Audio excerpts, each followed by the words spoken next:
Hello friends, I'm Phoebe. Welcome to my music discovery journey. Today we are checking out Voilá, as suggested by Double G over on Ko-fi. Now they are a pop duo, so I'm not sure how I feel about this because I know we normally like a lot of the rock and metal subgenres. I'm open to checking out other things though, so here we go.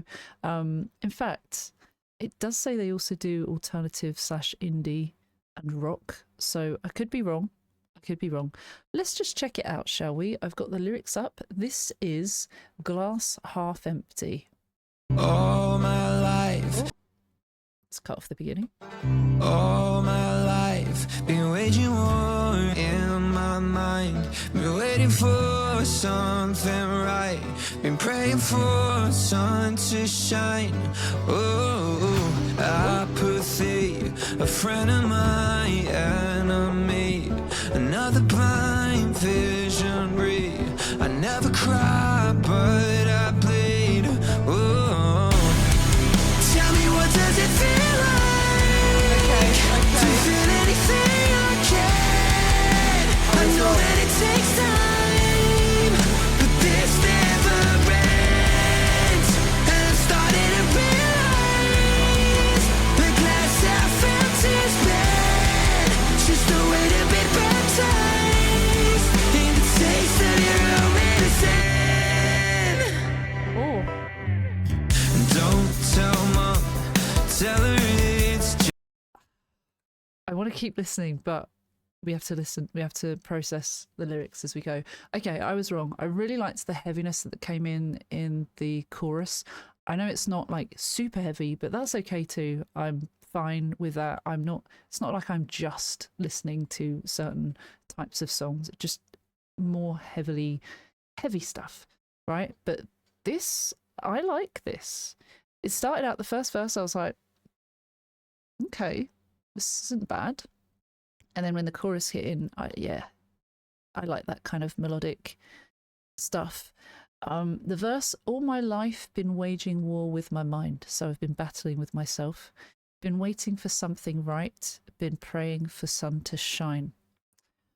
I think a lot of us can relate to that, wanting something good to happen, because our minds can be bad and we sometimes listen to them, the bad thoughts, and that's not always good. So apathy, a friend and my enemy, another blind visionary, I never cry but I bleed. Apathy, and I always look this up, I should know it now, it's lack of interest, enthusiasm or concern. So it's saying that is a friend and an enemy, something that they are familiar with and feel so familiar with that it feels like it's a friend, but also do not like that because they want to feel enthusiasm, they want to feel excitement for things, and this feeling has become very familiar to them, that it's not good. I never cry but I bleed. So it's like the pain that they feel, perhaps symbolically, metaphorically, but still it's saying I don't cry but I bleed, so there is pain there. Tell me, what does it feel like to feel anything again? Yes, it's definitely about feeling something. I know that it takes time, but this never ends. So he did feel something once, but now it's saying that he's come accustomed to this low feeling of not feeling excitement. I know that it takes time. Things take time to heal. Things take time to allow to develop patience. I know that it takes time, but this never ends, and I'm starting to realize the glass half empty has been just a way to be baptized in the taste of your own medicine. Huh? Starting to realize the glass half empty has been just a way to be baptized in the taste of your own medicine. Is it saying, like, with the glass half empty attitude, it will only give you a glass half empty life feeling? Maybe baptizing in the taste of your own medicine, completely taking over, consuming you with that thought and feeling. Perhaps that's what that feels like to me. And glass half empty is a phrase that a lot of people talk about. Usually it's coupled with glass half empty or glass half full.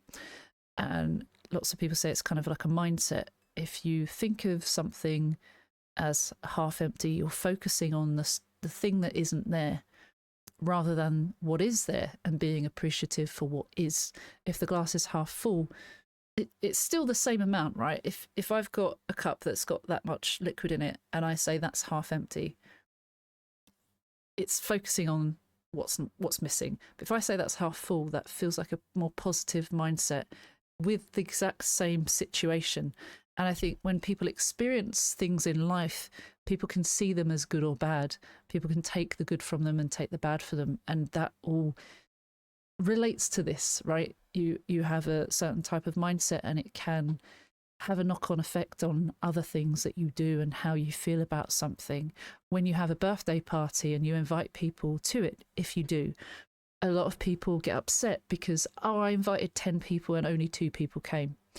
But that's 2 people that came out of 10, and that's 2 people that is more than 0. So you can say, oh, I invited 10, 2 of those people came. Can you believe it? I invited 2 people. And it's being grateful for those 2 people, because also those 2 people have feelings too. And imagine saying that in front of them. Oh, I invited 8 others, but they didn't show up. Okay, but we're here. So I've learned that over time as well. I used to get upset when I invited friends, and on the day they would flake or, say they couldn't come for whatever reason. And I would always feel like, oh, that's pathetic reasons, but they don't owe me anything. Even if they said they could come and they say on the last minute, I can't come, there are many reasons, and they don't really have to explain that to me.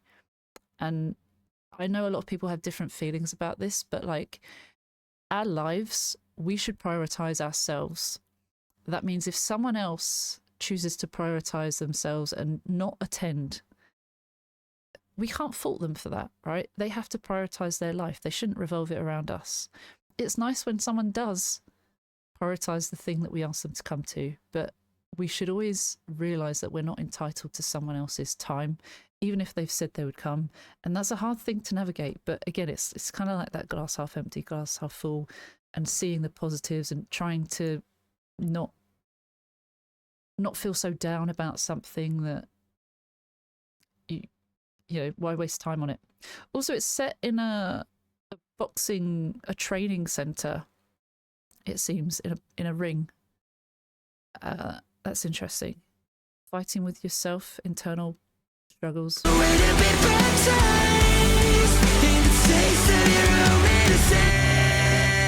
Sorry for rambling. Don't tell mom, tell her it's just a song, and tell her I'm holding on. Sorry I missed a call. Oh, what if this wasn't what I wanted? Can I return the life I started? 26 years and I'm exhausted. I guess we're calling this an order. Tell me, what does it feel like to feel anything I can? I know that it takes time, but this never ends.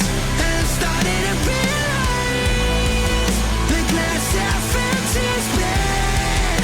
Just a way to be baptized in the taste of your own medicine. And I call it a cry. Before we carry on, it's such a, what does it remind me of? It almost reminds me of, what's this Scottish guy?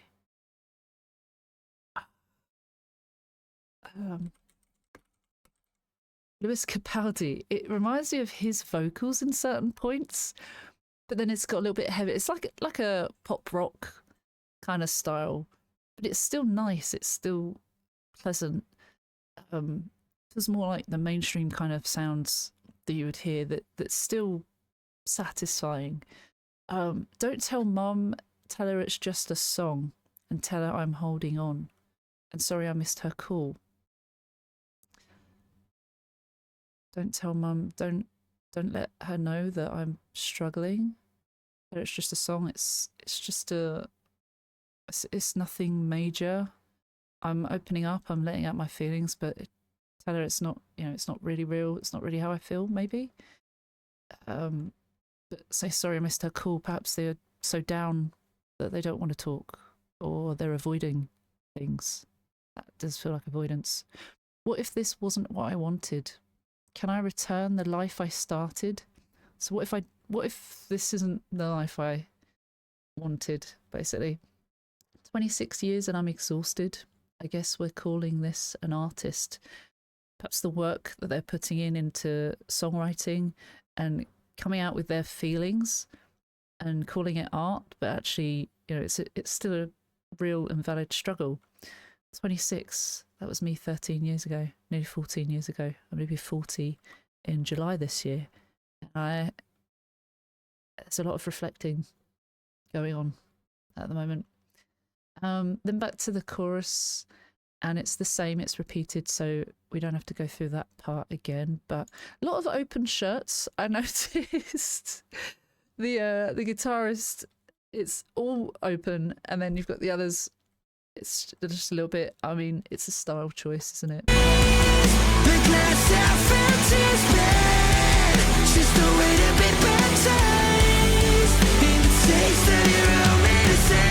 Looks like it's come out of a Disney I call movie. it a cry for help, but you call it a chorus. But as long as these records sell, I guess we just ignore it.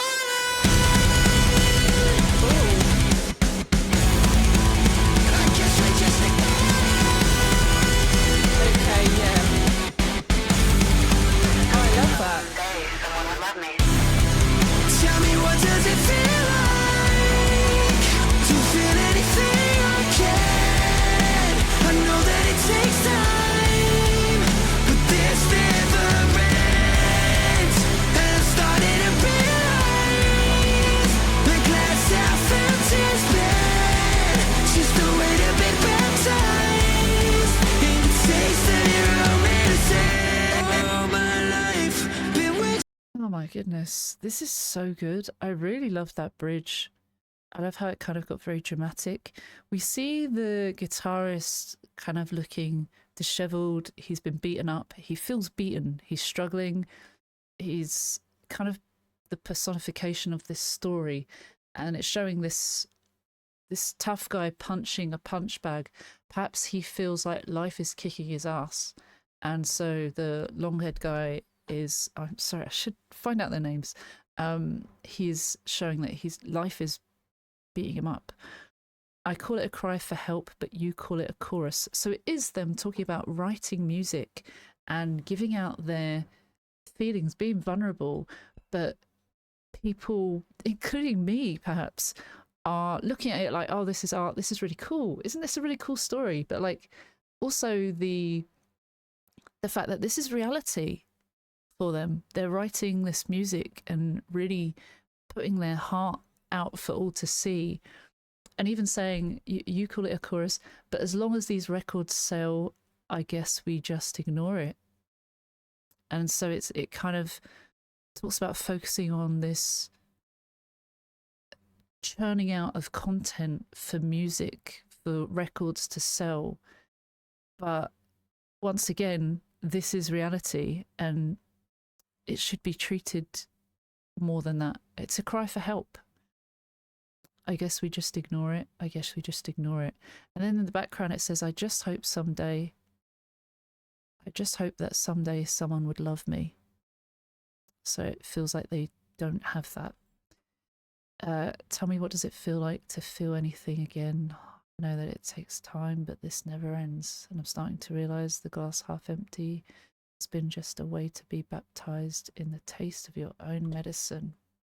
Anyway. Starting to realize the glass half empty is bad, just a way to be baptized in the taste of your own medicine. All my life been waging war in my mind, been waiting for something right, been praying for such a shine.